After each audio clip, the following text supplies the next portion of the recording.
Bonjour tout le monde.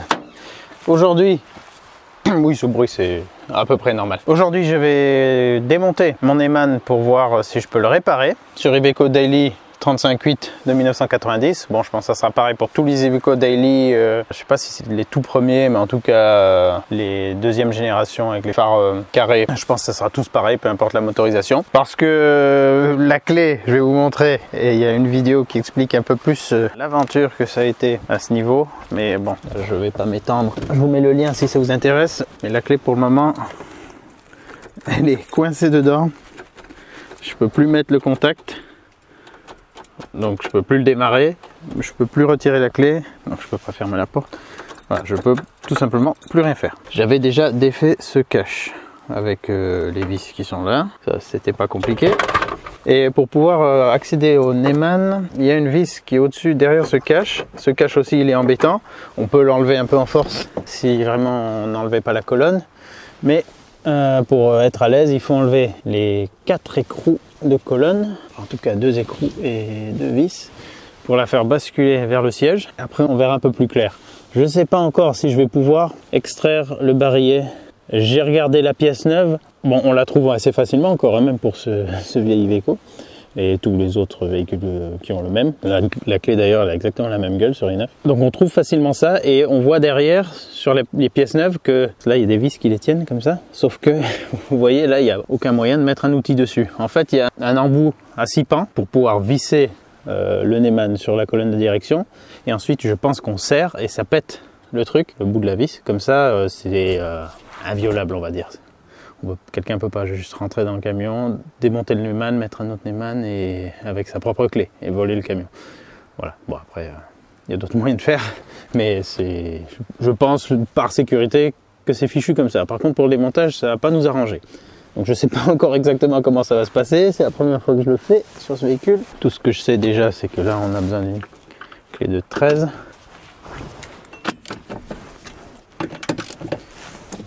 Là, vous voyez, ces câbles sont déjà débranchés. On peut pas se tromper. Hein. Enfin, j'ai juste tiré sur les prises. Ça peut être un peu dur, un peu oxydé. Mais ça, je l'ai déjà débranché. Donc d'un côté, on a écrou, rondelle fendue qui évite que ça se desserre tout seul. Et rondelle. On va garder ça dans l'ordre. Tous mes petits vides-poches, ils sont déjà pleins de différentes vis, tellement de choses démontées.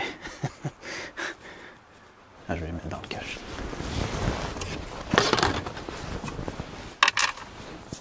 Et en bas, on aura une vis, j'ai l'impression.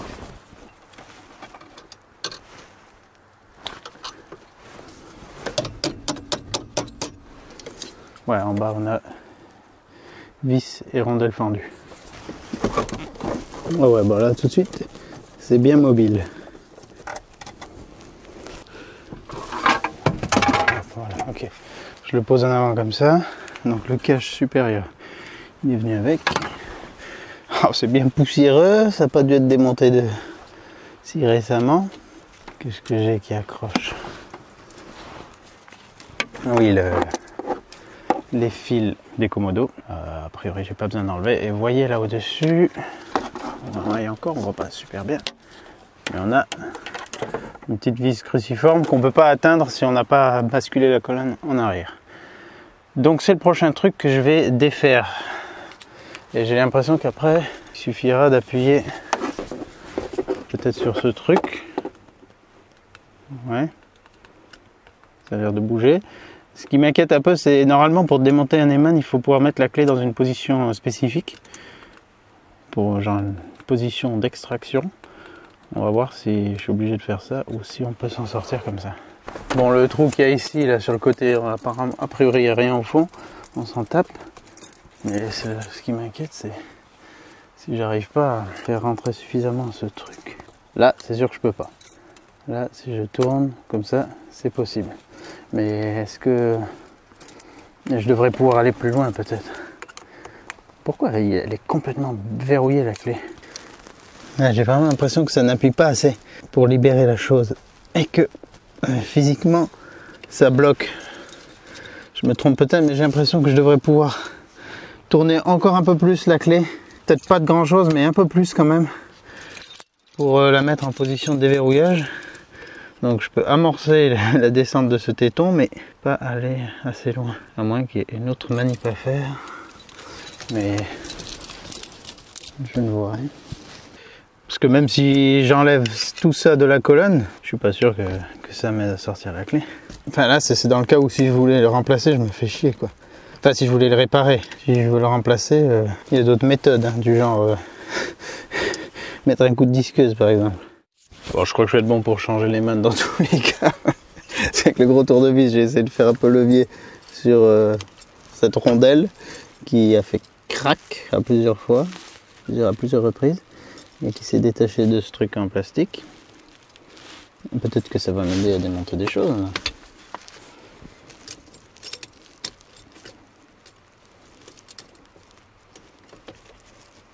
Là, c'est par curiosité, j'ai envie de l'ouvrir et voir qu'est-ce qui s'est déglingué dedans, quoi.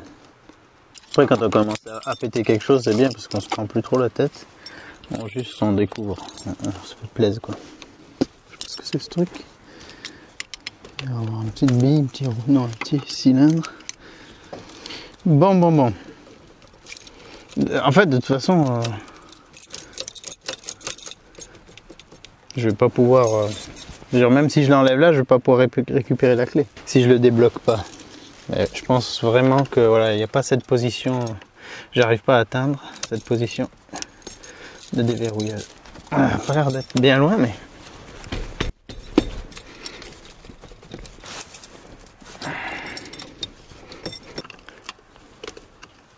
ah, j'ai sorti les petits cylindres que je vous disais.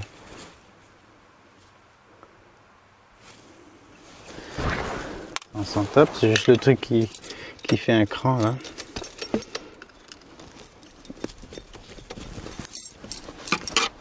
Enfin, on s'en taperait pas si on voulait réparer les mains, mais là, la réparation est compromise.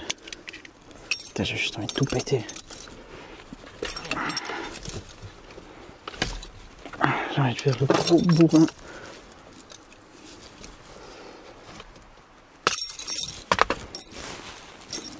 Je vais péter la clé dedans, je pense. C'est con ce truc. Il y a beaucoup de plastique dedans, donc là on pourrait un peu virer ça et peut-être débloquer ce cran déverrouillage. Si mes tournevis EcoPlus tiennent le coup. Peut-être pas. Voyons si avec des petits coups de marteau ça aide. Des fois, il n'y a pas meilleur outil qu'un marteau.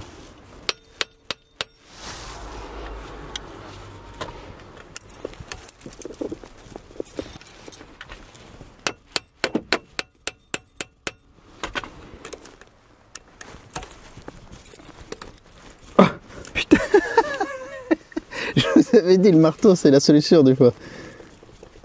Ah putain, trop bien. J'aurais toujours laissé un marteau dans le camion. Alors, qu'est-ce qu'on a ici? Comment ça fonctionne tout ce bordel? Donc moi j'ai tout niqué déjà, donc ça c'est sûr que c'est pas réutilisable. Mais on voit que quand je tourne la clé, que je peux toujours pas tourner entièrement. Je ne sais pas exactement pourquoi. Ah, c'est peut-être de ce côté qu'il y a quelque chose qui merde. Bon, on voit qu'on a quelque chose là qui semble gêner. Ou c'est quoi, un bout de ressort? C'est quoi ça? C'est fait exprès, c'est censé être là. Ouais.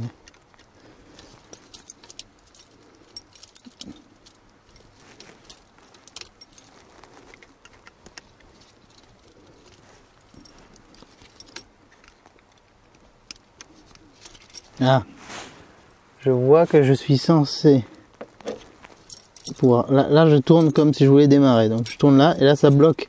Et là c'est censé franchir un petit... Donc là c'est toute l'amplitude que j'ai. Donc en fait dans cette première gorge. Ouais. Mais quand je viens ici, il est censé franchir cette dent là. Et il y a un petit truc qui se rétracte là. Et là, si je le tourne, normalement je devrais pouvoir mettre le contact. Et là, il va en position plutôt démarreur. Et peut-être encore, il devrait peut-être aller encore un cran plus loin. pour démarrer. Je ne sais pas trop.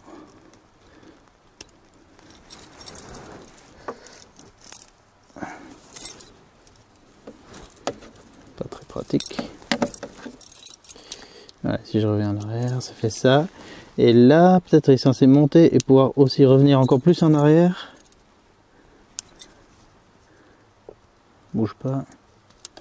Pour que je puisse enlever la clé, non? Oui!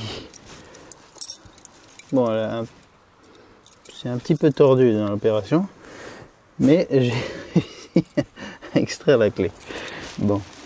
Alors, ce qu'on peut dire, c'est que si vous avez la clé qui est coincée dedans, en retirant, en le faisant sortir comme ça, il n'y a même rien besoin de débrancher derrière. Donc il était dans ce sens, ici, là, ce petit téton de verrouillage, il allait là-dedans. Donc il était comme ça. Une fois que vous l'avez sorti, vous le retournez. Et là, en haut, vous avez vu qu'on peut agir dans cette fente, au-dessus de ce cylindre qui tourne. On peut agir pour aider à faire franchir la clé dans les différentes positions. Et en l'occurrence, si la clé est coincée dedans, la faire revenir à sa position d'extraction. Ce qui est pas mal, vu qu'a priori j'ai rien cassé de ça, c'est que je peux racheter un Eman et bon, ça sera vendu avec ça. Mais moi je vais pas m'emmerder à l'enlever ça. Je vais juste remettre cette partie dedans. Hein, c'est possible ça. Ou bien est-ce que c'est très chiant avec les connectiques? À moins que ce soit peut-être plus facile de... Ah, je ne sais pas trop. Il faut que je réfléchisse à quelle est la meilleure manière de sortir ça. Ouais. Ah, c'est chiant quand même. Malgré tout, je vais peut-être devoir enlever ça. Est-ce que ça s'enlève facilement? Normalement pas trop. Enfin, quoique. On peut... Si, il y a des languettes là-dedans qu'il faudrait décaler pour sortir les cosses. Si, ça peut se faire, je crois. Attendez, je vais essayer juste d'en appuyer sur une pour voir si c'est pas trop galère. Ah ouais, non, ça va. C'est gérable. Il faut juste se rappeler... Elles n'ont pas exactement la même taille, donc ça pourrait se faire. Admettons là. Donc... Hop. Il n'y a que d'un côté une languette métallique. On appuie dessus. Le levier. Hop, ça sort. Ouais, c'est ça. Qu'il faudra peut-être même redresser avant de remonter. Hein, pour que ça verrouille bien. Et ça va sortir par le trou. Ouais. Ah oui, oui, je peux faire ça. Faut juste que je me rappelle, je vais le dire dans la vidéo comme ça. Je m'en souviendrai. La grosse prise, c'est le fil vert et bleu et noir. Et la plus petite, c'est le fil rouge et vert et noir. Que je devrais pouvoir sortir de la même manière. Juste trouver le côté où il y a les languettes. Il y a des outils pour ça. Une petite tige fine là qui permettent de facilement sortir des connexions de leur... Enfin les cosses quoi. Là, je la vois mais en fait le tournevis il est un peu trop large. Si je fais comme ça, la rouge devrait sortir. Voilà. Ouais, c'est ça. Il ne faudrait pas grand chose, peut-être même juste une épingle ou quoi. Mais en faisant ça, ça permet ensuite de le sortir par là. Normalement. Hop. Voilà, et ça permettra de tout remettre. Et ça, c'est donc le blocage de colonne. Ouais, c'est ça qui descend là dans ce trou. Et qui verrouille la colonne de direction.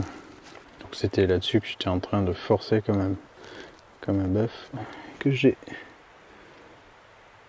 enlevé un petit cylindre. Alors je sais pas exactement ce qui a merdé là-dedans.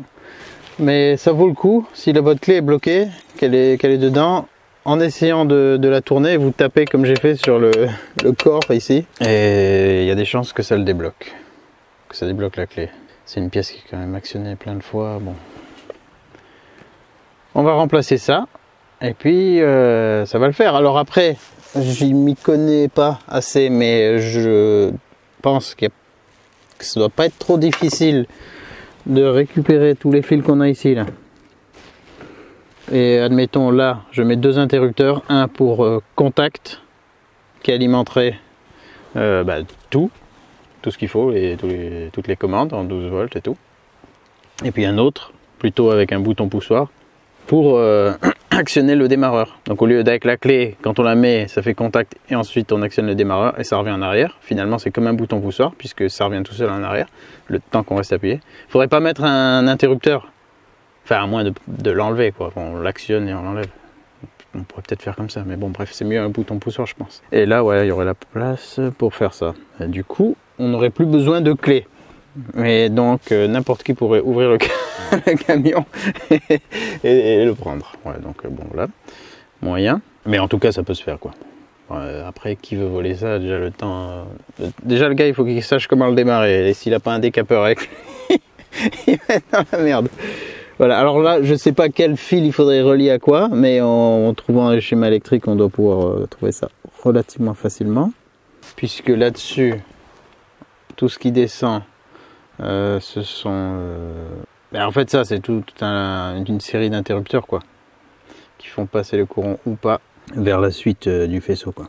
Ouais, en gros je crois que ça c'est arrivé certainement de batterie, je pense, et après ça part vers les équipements.